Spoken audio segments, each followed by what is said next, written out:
വാഹനങ്ങൾക്കിടയിലൂടെ ജീവൻ കയ്യിൽ പിടിച്ച് യാത്ര ചെയ്യേണ്ട അവസ്ഥയിലാണ് കൊച്ചി നഗരത്തിലെ വഴിയാത്രക്കാർ. പൊട്ടിയ ഓടകളും കുന്നുകൂടിയ നിർമ്മാണ സാമഗ്രികളും ഭീഷണിയാണ്.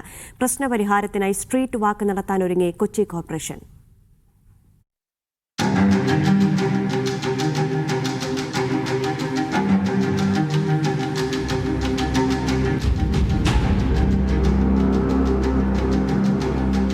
കാൽനടയാത്രക്കാർക്ക് നടക്കാൻ ഈ ഫുട്പാത്തുകൾ മതിയോ? ഇതാണ് മെട്രോ നഗരത്തിന്റെ ഇപ്പോഴത്തെ അവസ്ഥ. മഴ കൂടിയായപ്പോൾ ബുദ്ധിമുട്ട് ഇരട്ടിയായി.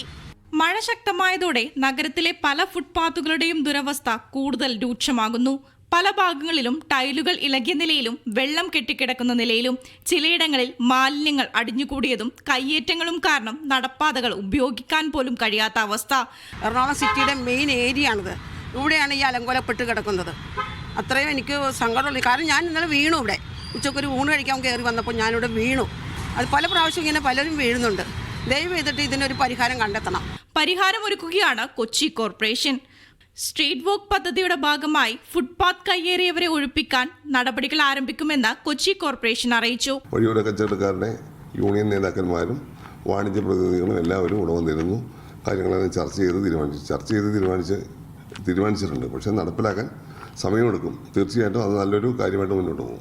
കച്ചവടക്കാരന് ജീവിക്കാൻ വേണ്ടി ചെയ്യുന്ന കച്ചവടമാണ്. അപ്പോൾ അവരുടെ ജീവിതം നശിപ്പിക്കാൻ നമ്മൾ ശ്രമിക്കില്ല. മറിച്ച് ആ കച്ചവടക്കാർക്ക് ഒരിക്കലും ബുദ്ധിമുട്ടില്ലാത്ത വിധത്തിൽ മാത്രമേ മുന്നോട്ട് പോകൂ. ആദ്യം നിർദ്ദേശങ്ങൾ നൽകുകയും തുടർന്ന് ഒഴിപ്പിക്കൽ നടപടികളിലേക്ക് കടക്കുകയും ചെയ്യും. നഗരത്തിൽ കൃത്യമായ വെൻഡിംഗ് സോണുകൾ കണ്ടെത്തുന്നതിനൊപ്പം ബ്രോഡ്വേ ഉൾപ്പെടെയുള്ള മേഖലകൾ നോൺ വെൻഡിംഗ് സോണുകളായി പ്രഖ്യാപിക്കാനും ആലോചനയുണ്ട്.